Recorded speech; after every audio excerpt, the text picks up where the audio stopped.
I was born March the 16th, 1904, near O'Neill, Nebraska. I lived with my parents until I was the age of 12 years. Then I moved with my parents, William and Alice Butoff, in March the 16th, 1916, at Seco, Montana. We came by train. My dad shipped out several cars of livestock, cattle and horses. It took us 4 days. My dad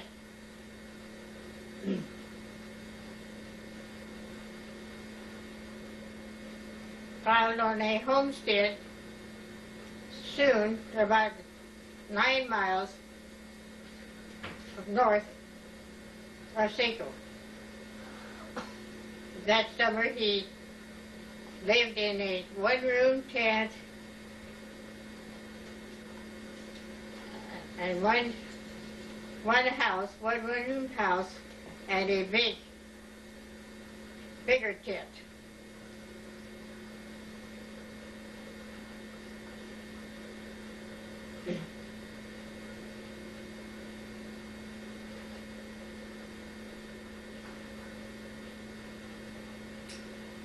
My parents had a house built. I started to a country school in September. I went to the same school until I graduated from the 8th grade.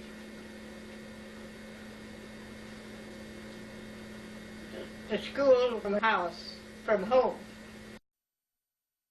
The school from house, from home.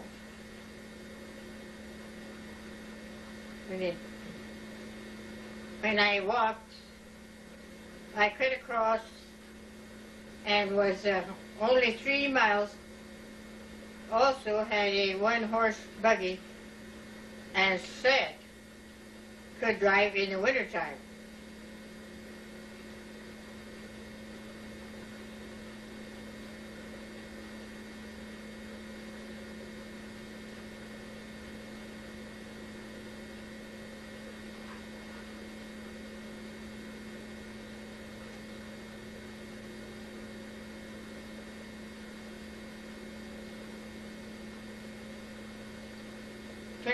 Twen 25 miles.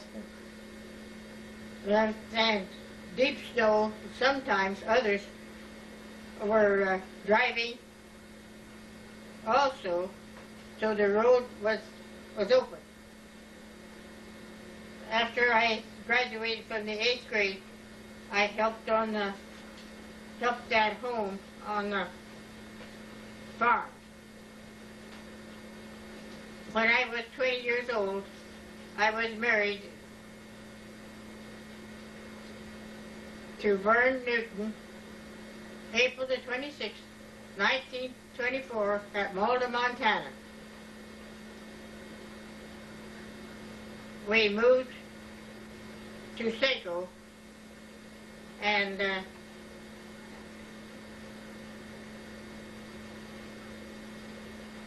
my husband had a dray line for several years. Also had a big horse, and I also had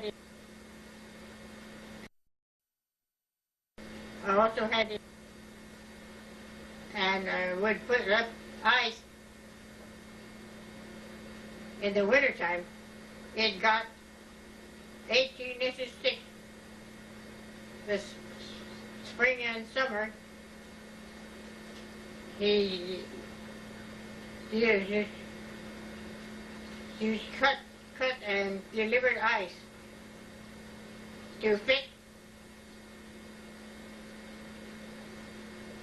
the ice boxes that is what they called them, those things then, and had to have a hired man, sometimes two in the summertime. But when the electricity, the Frigidaires came, and that stopped the ice business. But he still had a lot of trucking. Fresh fruit and vegetables came in on the train, and he would deliver that to the stores. He worked as a janitor at the Seco School until he retired. We had 4 girls, 3 boys. They all went to the same school in Seco until they graduated, except the oldest girl. She passed away in 1929 at the age of 2 years.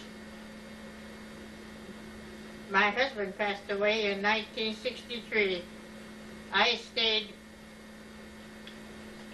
in our home in Seco and continued to work at cafe when I had worked for almost 30 years.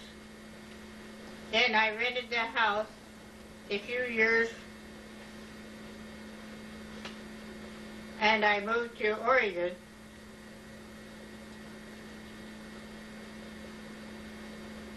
At Eugene.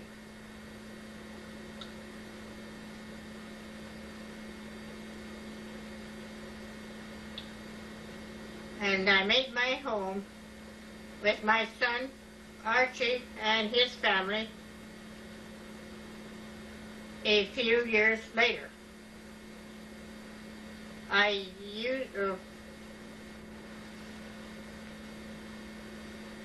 sold my home in Seco in 1967. I bought a house in Eugene, lived in Eugene several years, then lived at Florence, Oregon for about 5 years, then moved back to Eugene. I lived in an apartment for about 3 years, and then in my own house with my son and his wife. I wasn't well enough to be alone. In 1986, I had surgery, so I am in a wheelchair. But I have good health here with my son and his wife. I always enjoyed cooking, baking,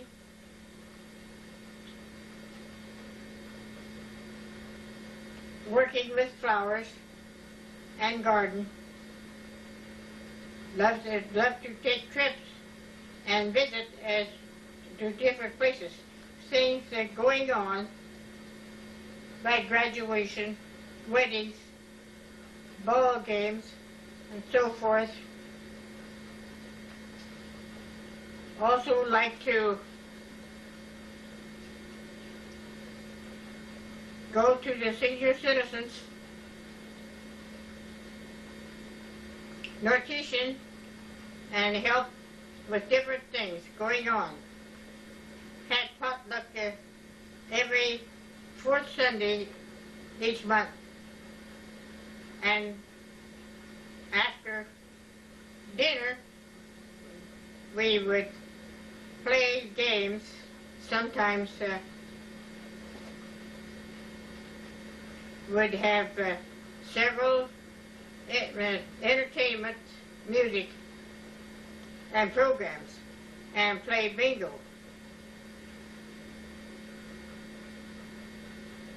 On Tuesdays,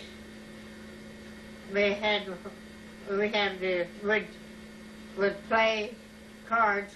Tuesdays and Wednesdays we would play cards after lunch. And on Wednesday, we would have Bible study from 1 to 2 o'clock.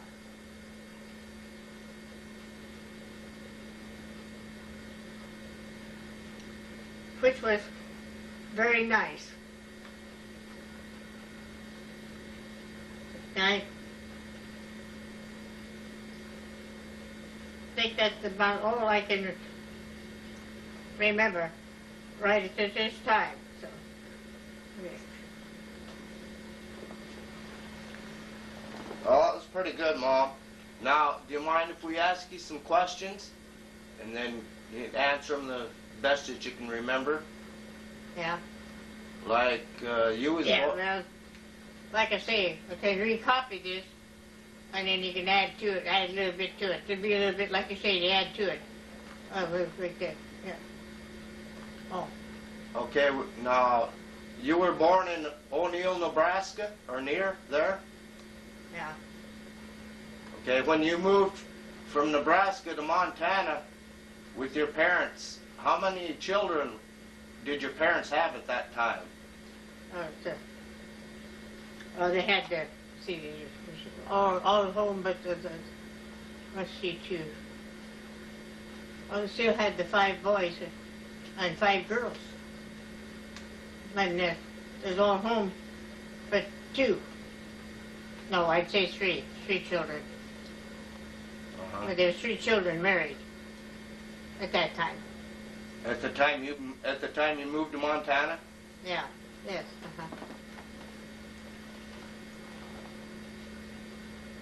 Now your parents, when they first moved to Montana, you say you lived in tents? Yeah, they had a homestead shack. I should put that way too, a little homestead shack, and then a large tent. And you lived in that while the house was being built? Yeah. Well, lived in that while the house was being built. So I can word that a little different, too. Yeah. And that ranch was located, what, about 8 miles north of Saco? No, I don't think so. Yeah. Well, of course, that first summer we was there, that tent and stuff was on my brother's land that he's homesteaded on. It was his homestead shack. Oh. And it wasn't, the whole thing wasn't any bigger than that dining room, or dining room and kitchen. I don't think it was even that big, quite that big. Probably about 12 by 20 then, something like that. Yeah. Of course, when my mother had the big range stove, the big oven and warming oven above and everything, it was about this much, maybe this much space between it and their bed. So, it wasn't very big. When we got by.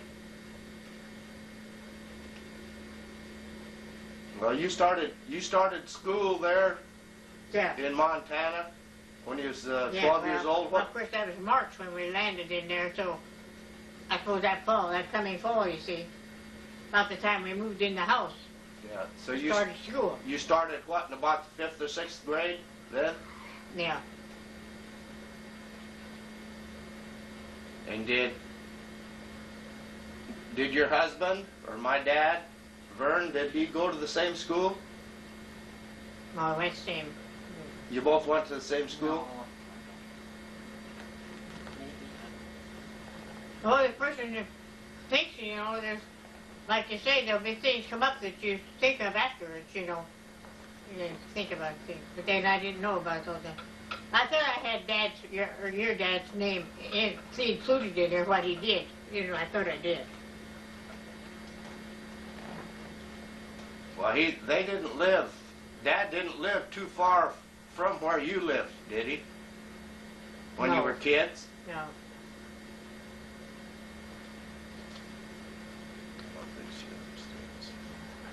Yeah. Maybe you could ask her what her Name of my sisters school and where we brothers' went to was names were. Bowman. I guess that don't matter. Oh, But Bowman School? the name of the school was Bowman School? Yeah, Bowman School. I could include that too, Now, You say the two oldest daughters were married? Was Yeah, that Hester and May. Hester and May? Hester and May was married. Albert wasn't married. He never did get married. The one that was in the First World War. Yeah. And the rest of them wasn't old enough to get married.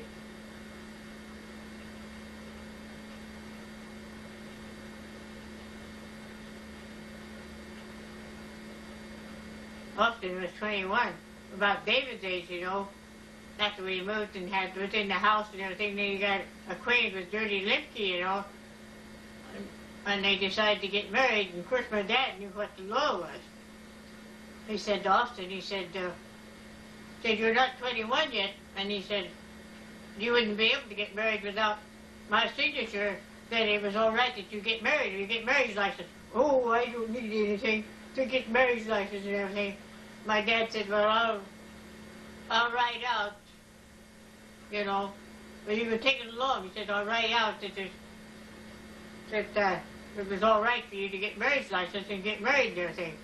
Sure enough, when he went up there to get his license, you know, and told him what his age was and everything, they asked him, have you got your folks' signature that it's all right for you to marry under the age of 21? Yeah.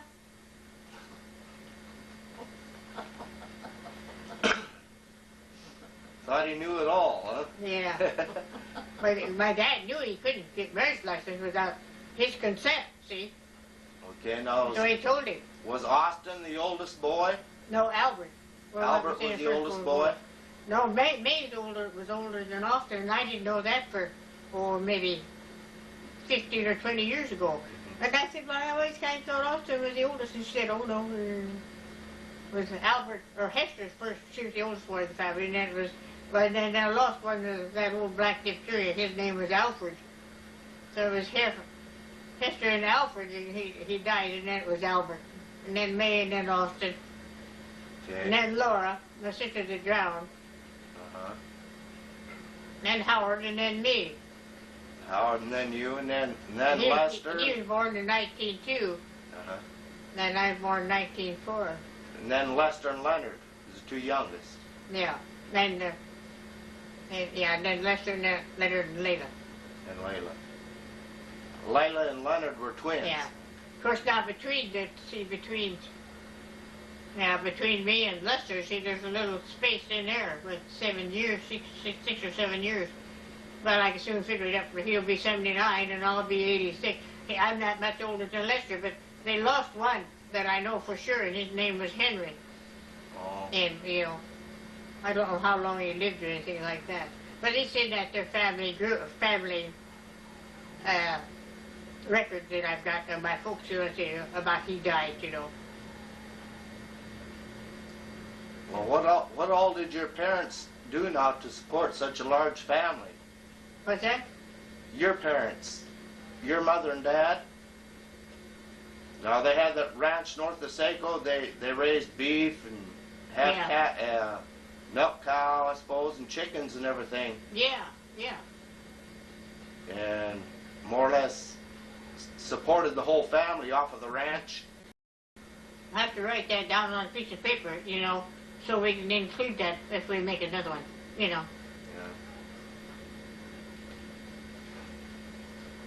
Now there'll be a whole page, another page.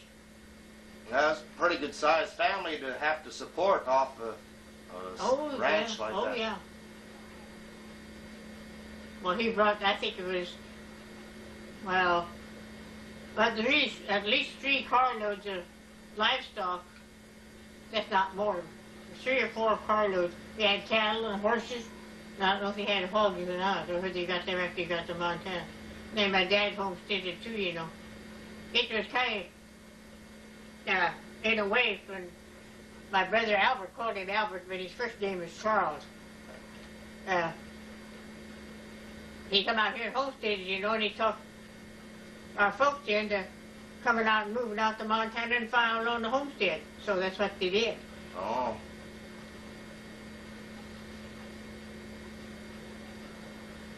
Okay, after you graduated from the 8th grade, then how long was after that till you got married? Well, Oh, I suppose maybe I was married when I was 20. So I suppose I probably, no, I wouldn't be 18. Maybe 16, maybe. When you graduated from the 8th grade? Yeah.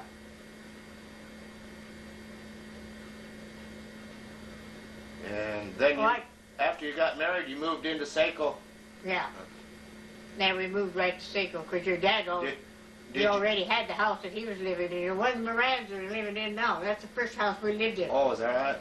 Then you bought this one. Yeah. Next door to it. Yeah. How much did you have to give for that house at that time? $1,500. Boy, you couldn't buy one like that now. No. Make $25 a month payments on it most of the time. Isn't that something? Yeah. What would you do with $25 now? Didn't you have to build a bedroom onto it, or? No. No, that their little back bedroom, you know, what you kids had. I think there's one of those little shacks out there, cold, where they had shipped rocks and stuff out to Fort Peck, you know. They had shacks out there to live in. Oh, you just bought that and moved it to town? Yeah, we bought that and moved it in there, put it on there for a bedroom. It worked pretty good. Yeah. The bedroom is on in front there now. It's a nice bedroom, you know. Had fun of remodeled the house, made that bedroom.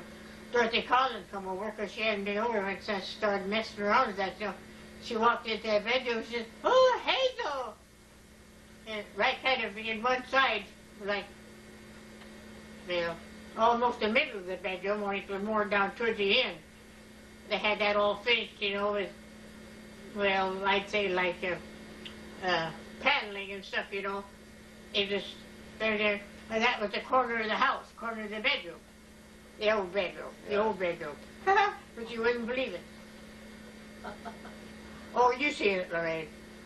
Oh, yes. Oh, yeah, you seen it. Then put that hallway down. Of course, you seen it too. Put that hallway down there, you know, so you could go into the bathroom without having to go through that bedroom. You wouldn't. Lester come down there one time on the bus, you know. I was still working. I didn't know he was coming or anything like that. Of course, that day we didn't have to keep the doors locked still. He went down to the house and opened up the door. And, of course, the kitchen was changed then, too, you know. Good gosh, I'm in somebody else's house, he says. And he looked out the window in the pantry, what we had for a pantry there, looked out the window. See if the church was next door there, you know. See, the church was still standing there, so he said, "Well, guys, that's the parsonage of the church." So he kept on walking till he got in the dining room, and then he really didn't have that part done yet, you know. Then he realized he was in the right house. So he come up the restaurant, taking it down at the house, but he said he thought he was in the wrong house for quite a little while. And I said, "Well, I'll be off work pretty soon." And then I said, "I'll be down." So he told me, you know, he said, "I thought sure I was in somebody else's house." Right? After I had it all remodeled and everything, it's a pretty nice house, wasn't it, Lorraine? It was nice. But like a lot of them said, well, you and Alfred said too, I never could have sold it or rented it with any satisfaction the way it was. There's nobody going to walk through somebody's bedroom to get to the bathroom, I mean, all hours of the night and all that stuff, you know, they're not going to do that. Yeah, I can still remember the house. You Yeah, know, I didn't really have any thought in my mind, you know, just how I was going to do that from, you know, the hallway. In a way I did, but I kind of had my ideas on how I wanted the kitchen, you know, so when Mr. Hanson from Malta came down, feeling his health, you know, I said, "No, I was going to tell you what I kind of had planned," but I said, "Now you use your own judgment," because I said, "You're a carpenter and it's in your business. You might want to make some changes." She got to looking over and said, "No, I don't think I'm going to make any changes." Well, Wilbur used to laugh because I planned, you know, how I was going to, thought I'd do it someday, you know. Then maybe when she come down again, you know, I'd have it changed a little bit there. Said, "You're changing your mind all the time about things." Yeah, I can still remember the house when I was a kid. Didn't have any foundation or... Oh, yeah, that was the first thing we had to do, you know, was get that foundation. And then after that, at the foundation and had the siding put on and the new windows in the dining room and front room. And I thought maybe it made those bedroom windows look sick, you know. And then your dad says, oh, they're all right for now. And all round and Shirley and Wilma and Ed came down, you know, they took down that chicken house, you know. Took down that there, tore that chicken house down. And then they said, well, they said, Mom, you might as well go ahead and finish your house. Because they said if you don't, well, it'll make what you have got done look sick, you know. And so I thought that would be the best thing to do. Then they said, well, we had the two, before your dad passed away, we had them all insulated. That is the front room and dining room. And had the furnace put in, the basement. John Fetterman done all the insulating and put the new walls in. They were plastered walls. He put the sheetrock. You know. Okay, now, when you and Dad first, when you got married and moved to Saco, now, see, Roland was born, what, 1925? Yeah, He was the first one. yeah, 1920. Okay, and then Marie was born, what, Yeah, 1927. 1927, and she Now, died Roma in, 29. she died 2 years later from pneumonia or Yeah. something? Well, she died the 23rd of March, and she would have been 2 years old the 31st, so you just well say 2 years old. And what did she die from? Was it diphtheria? or- Whooping cough. She had Whooping cough? whooping cough all winter. Then she got a bad cold, and her lungs filled up, you know. Oh, Pneumonia, I guess. I never can say that right. okay. When us kids were all growing up and in school, didn't you and Dad used to have livestock? It seems like I can still remember you had Yeah, some pigs and a milk cow and yeah, chickens. yeah. Yeah, Rollins used to milk the cow, and then the minister, he bought a quart of milk every day, you know, and Rollins would take that over, and I'd let him have that money for spending money, you know. He was a big kid then in high school, you know, or anyway, up there, so he could go to show with it, and he got $3 a month for that milk, you know, so that's what he had for spending money. Yeah. But you kids, we didn't have the cow when you know, you and Kenneth didn't milk any cows. So I don't No. think, no. Neither did the girls. Oh, we had a pig too. We'd butcher every fall for quite a while. And maybe, well, we also just bought a half a beef. You know, they had calves to butcher. You couldn't No. take care of a calf there. You say Dad worked for the railroad, run the dray line for the railroad? Well, what come in, yeah, on, you know, like groceries and this stuff, you know. But that was the only thing that come off the railroad that he worked with. How many years did he work at that? Oh, gosh, I don't know. Really still.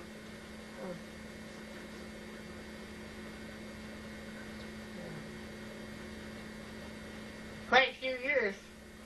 Quite a few years. But I can't remember. I can't remember what year he started working at the school. At the time he was working at the railroad, didn't he have a team of horses he used to use? Oh, when he's delivering that stuff, you mean? Yeah. Oh, yes. Oh, yeah. And then he... What were their names? What was the horses' names? Yeah. Maybe yeah, he tell- had a team of horses. The first team he had of horses was at their old Bill and Jerry, you know, pure white. And he had bridles on them, you know, and fancy celluloid rings on their bridles and everything, red ones. They really looked nice. And they was fat and plump, you know. And he sold them because they was getting kind of old. He sold them to a guy from Ray, in Ray, North Dakota. And by graces, that time we went back to the graces, we seen those horses on a dray line. Going down the street there. They're still alive. Oh, they were tricky. Well, after he sold the horses, what did he do? Did he buy a truck or something? Or Well, he had got another team. Oh, did he? got another team for quite a while. Then was, I think it was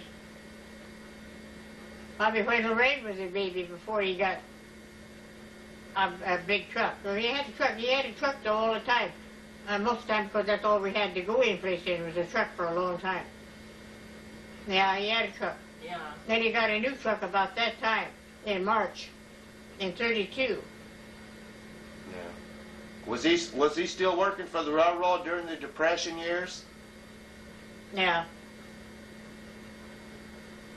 Now when he got that job at the schoolhouse, you know, they didn't offer him enough money either. He didn't get enough money anytime. All the years he worked, you know, they didn't raise his wages like they should have, you know. The ones that worked after he passed away, I bet they got way more, you know. Probably didn't do as good a job. But at the time when he finally quit the railroad, did he work for himself then, putting up ice? Well, he done more trucking. He done more trucking, you know, like hauling hay and taking coal out in the country and to burn, you know, and just a lot of things, and delivering stuff. Yeah. You know. Didn't him and his brother Vic used to go out and cut ice and sell it before refrigerators and all that? When he put up ice, we had 3 hired men besides himself. Yeah. And I had to cook meals for him. Some of the time, not always, some of the time Mary would come in and help cook, you know. Well, see, I can figure out about how many he had. I think he meant to have maybe 4. There's a Harvey Taylor sometimes, and Vic, and Emerson, and Levi. I guess that's about it. He had 4 besides himself. And the ice was 18 inches thick when they put the ice up. Horses would go out there, and they had old Bill and Jerry there. And one night after we went to bed, you know, we could hear like that there pawing, or, you know, and we couldn't figure out out in front there, couldn't figure out what that was, you know. And, your dad had to get up early before daylight, of course, you know, in the wintertime, be January or February, he'd have to put that ice up. And he'd have to have the lantern to go out, feed the team of horses, you know, before breakfast and stuff. And I wouldn't even be up yet, or none of the rest of them would be up yet. So he went out there one morning to feed the horses, you know, and everything, and he'd come in just to starve it. And I heard the men said, "What's the matter now?" He said, "Old Bill was tied up out there to the front gate."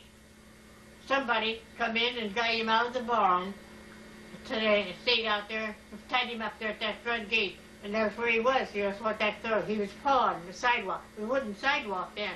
He was pawing that sidewalk. Oh, your dad hurried up and got him in the barn and gave him some good food, you know. Then, while we was eating breakfast and everything, water to drink and everything.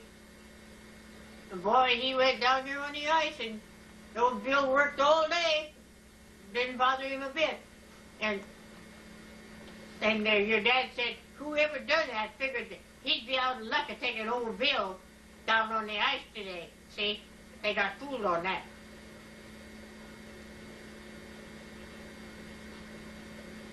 So I can remember one time your dad was gone, you know, he was trucking, and the horses were in the barn. Old Bill and Jerry was in the barn, so I thought we had a great big tub, you know, and I kept water in there for him, you know. I had a pump. There was a well there on that place Miranda were in, you know, there was a well where we watered the horses. And so I thought, well, I'll go out and get those horses and give them a drink. I said they might be choking, you know, like that there summertime. So I went out and let old Bill out first, you know. He was all right. He knew I was scared of him, though. He knew that. You know, he's smart. There's smart dogs. There's smart dogs that can say horses. And got out there about where that tub was going. He went like this. And he jerked loose from, you know. Way he went out across the lawn and this over you did the kayak like a 2-year-old coat. And I couldn't do anything with him. And so the neighbor seen it, you know, one of the neighbors, I don't remember what man it was. He come over and he got a hold of old Bill, you know, and he put him back in the barn. I said, he should have to go without a drink, I said, and do something like that. But he knew I was scared of him. He knew he could do it. But he never tried that with your dad. Oh, no.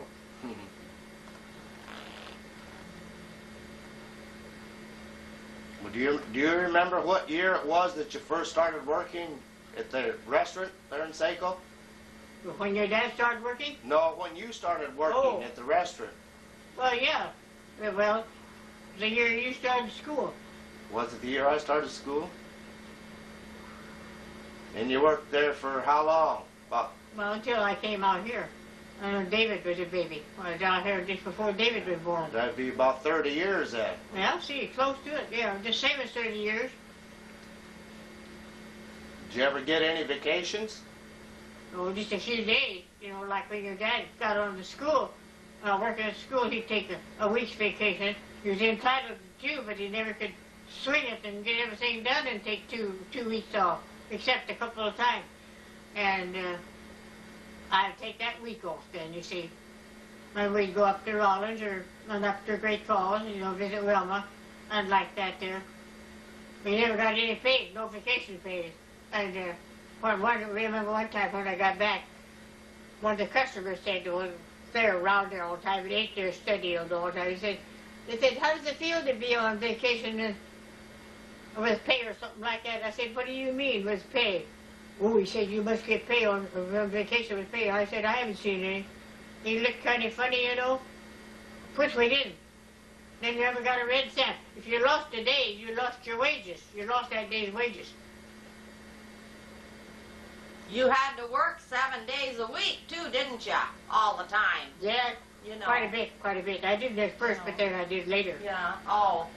But Adeline Oliver, she said, you know, when I told a couple of them, you know, that I was coming to Oregon, you know, moving to Oregon. I didn't tell them. O'Brien didn't know until I was ready to go.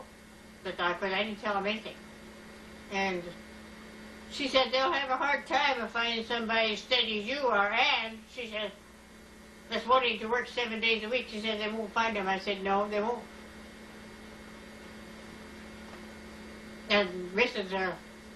Squires told me that they were pretty mad when I left like that, just out like something dropping out of the clear sky, you know. Because I didn't give them any warning at all, but they found out that I rented the house, and then it'd be, you know, about the day before we left, about the day before I left. So, and I called up, Howard was there, you know, my brother Howard was there. He'd been to Minnesota, and they stopped off there to visit. So, and then that was the night, you know, they had that little farewell party for me there at the hall, you know, and you and Alfred come down, because I didn't know anything like that was going on either. And Howard said, you better call them up there at the restaurant and tell them you won't be to work tonight. So I did. They didn't say nothing. Then the next day we left. That's all they knew about. They figured I'd be to work that night. They figured it would. Yeah. And I heard afterwards too, you know, after I was out here and went back there to visit, Mr. Squires told me the first help that they hired to take my place and everything, they lasted 2 weeks. Oh. And then they quit. And they didn't do about a third of the work that I was doing. All they done was the dishes. They didn't help with the cooking, didn't help with the baking, didn't help with putting the vegetables away. Yeah. Nobody to make pastries, only themselves, you see, and all that. Now, they found out quite different. I'd done the dishes and done the cooking, too, in the afternoon for 3 hours by myself.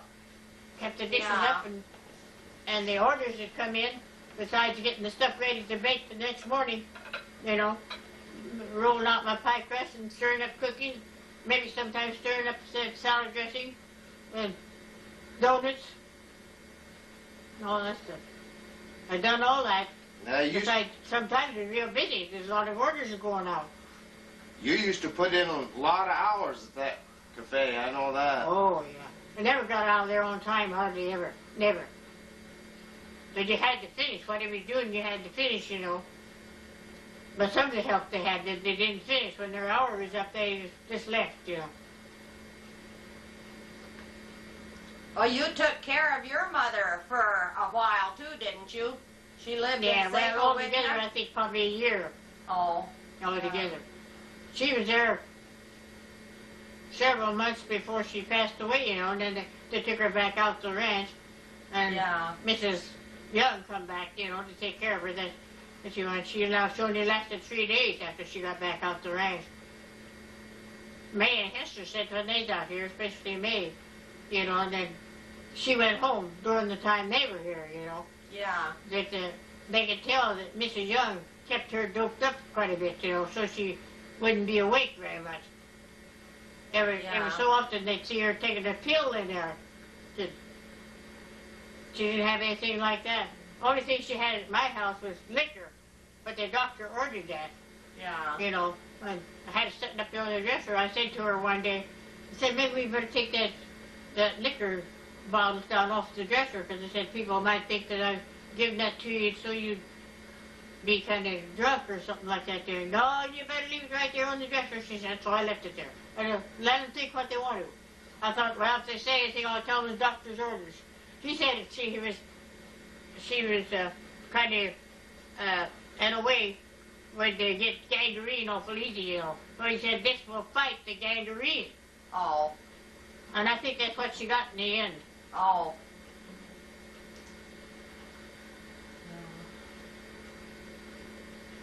Well, I suppose we should just ask some more questions. Now, yeah. They wouldn't believe in anything in a line of liquor, but although my dad, he kept a little bottle of whiskey in the bottom of the trunk, you know, for medicine, for bad colds and stuff like that. Yeah. He'd get that out. So one time, he got that bottle out and had it sitting up on the old organ, you know, and well, they'd been taking a little hot whiskey drink, you know, mixed it with water and a little bit of sugar. I think it had it real hot. And you'd sweat, you know, you'd sweat and you'd break your cold. He left that bottle of whiskey sitting there on the organ, which would have been all right. But that man come in, stopped there, you know, on his way home from town, you know. His name was, well, his last name was Olson. I don't know what made matter what his other name was, first name was. And he was there quite a little while, but evidently he must have washed out, you know. When he left, the bottle of whiskey wasn't there. Okay, now all of us kids attended Seco school, right? Yeah.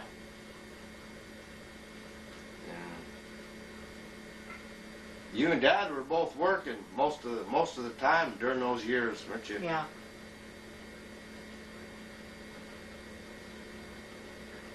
Well, your dad in the wintertime, you know, well, summertime too, before school's out, he had to get up and go pretty early, you know. I think he had to be up there about 5 o'clock in order to get that furnace going, you know, get the schoolhouse warmed up, you know, for school. Yeah, and I can remember he didn't get home till about 6. Yeah, he'd go up there 5 o'clock and put the coffee pot on and go out and get the snow and stuff that they was eating, wait in the doors and on the sidewalk so they could get up to the schoolhouse, you know.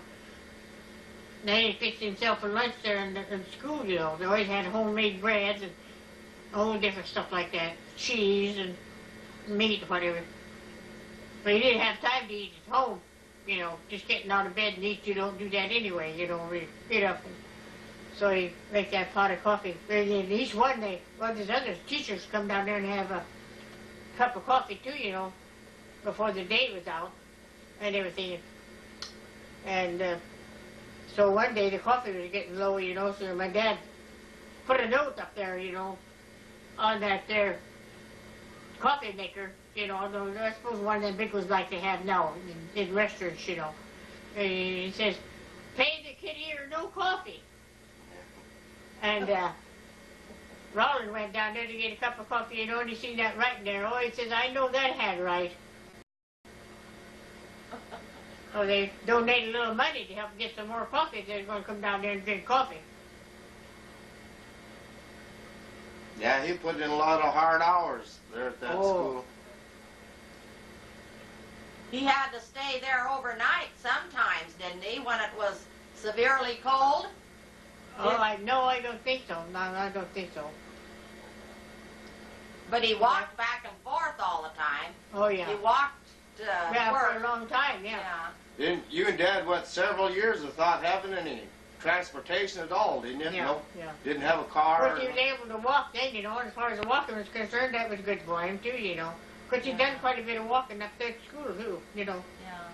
It seemed like there was several years there that Dad didn't have any car or truck or nothing. He just, every place he went, he walked. Uh,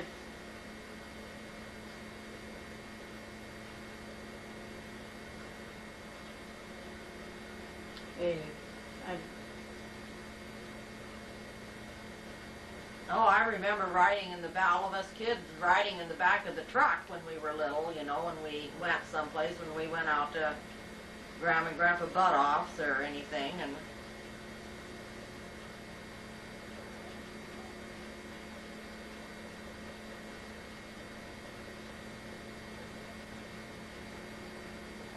But check this out, it's kind of pretty. This is the one Mary sent me for Christmas. I thought this, I didn't know this had long sleeves. I thought the blouse would, you know, have white sleeves. But I like it this way better. it's warm. It looks nice. Yeah. But I'll take it off after a bit. But you and Dad never did get to do much traveling or No. much. I remember one time, well, it's when Hester passed away, I think, we made a trip back to Nebraska Yeah. there for her funeral, and then we went, on the way back, we went through Minnesota and stopped at Yeah. your sister's place, May's place. Well, it was for a long time. I mean, you know, like we wanted to go any place out to my folks or go any place, all of us, you know. We had to go in the truck, you know, because Yeah. you didn't have a car or anything. Ron and Wilma used to ride in the back, because it would be, we would sit something in our little bench or something for them to sit on, you know.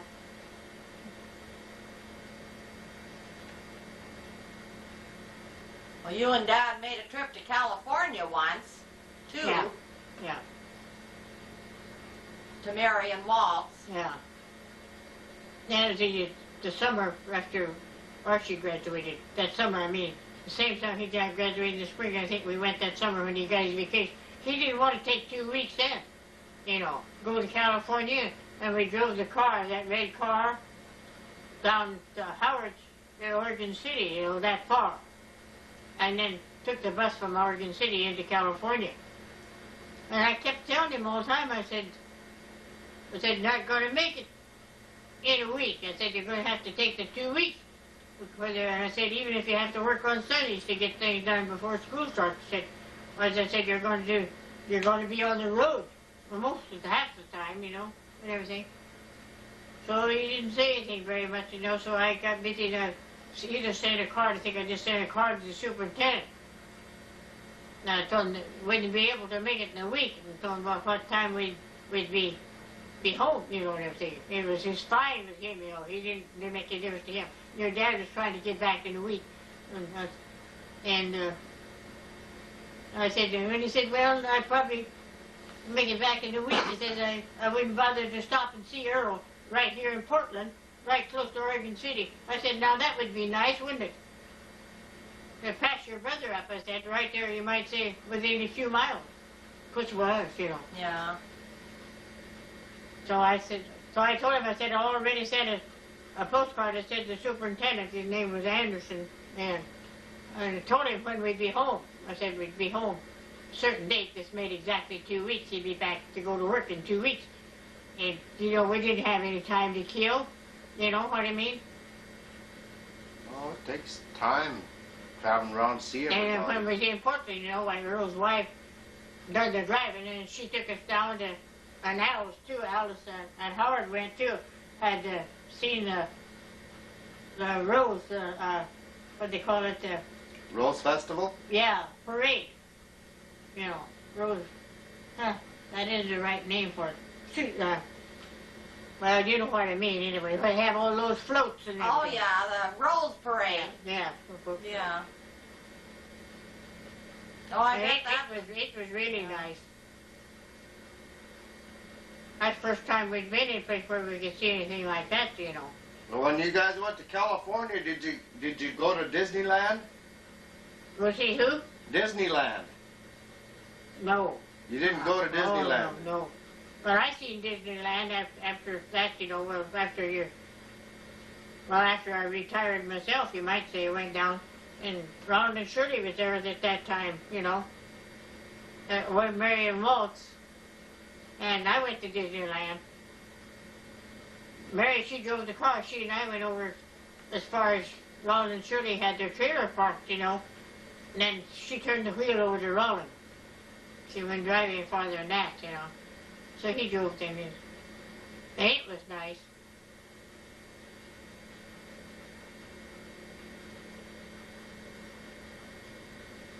Roland was sitting there, the table, you know, well, like I was sitting on this side, he's sitting there, and then Shirley was sitting around on this side. I happened to look down there on the floor, you know. And about the time I looked down there on the floor, a little girl come along, she picked up Roland's billfold and handed it to him. She said, "Hey, your billfold fell out of your pocket." He just went like that, he couldn't believe it.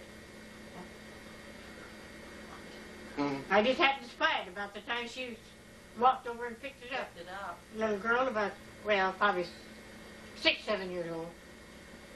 About like little Grace or Amber.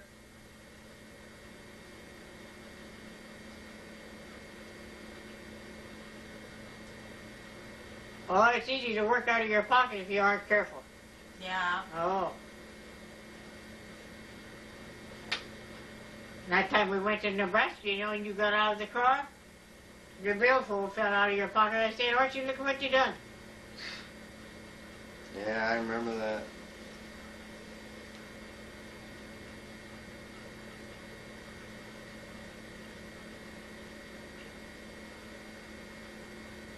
How many grandchildren do you have now, Mom? Great-grandchildren? Well, grandchildren and 17. 17 great-grandchildren? No, 17 grandchildren and 28 great-grandchildren. Oh, yeah. Yeah, that's quite a few. Well, yeah. Well, a lot of people don't live to be great-grandma.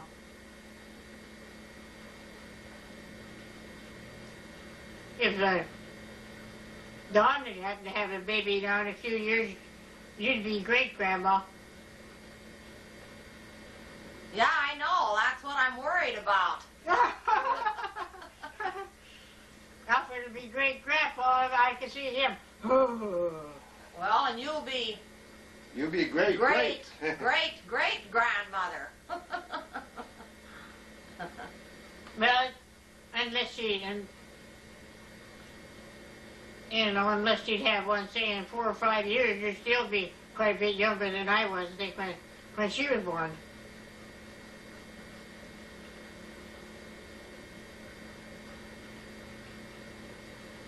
Yeah, I was only 39 when she was born, when I became a grandmother. Yeah. So.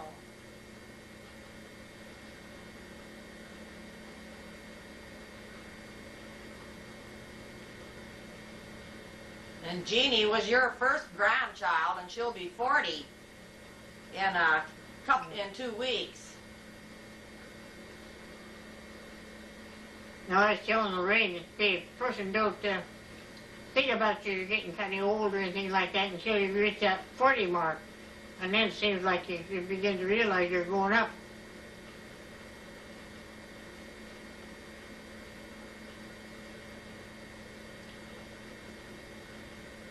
Yeah, years fly by fast. Anybody did it. Well,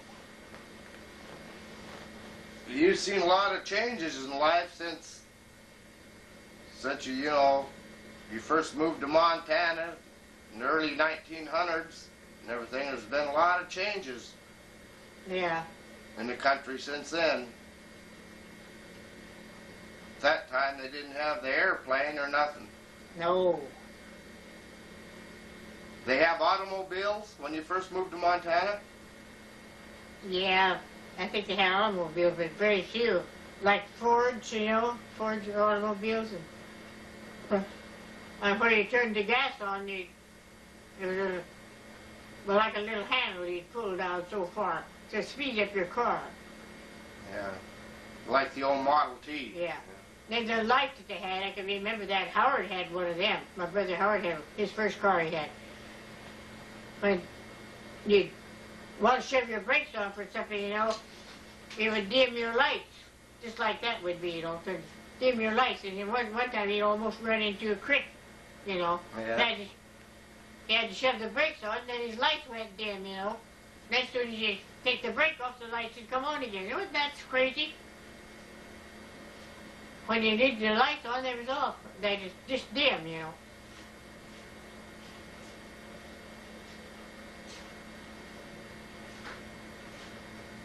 You're not going to take any more pictures now. Well, it's still running. Oh yeah, you're going to take it just to my waist down.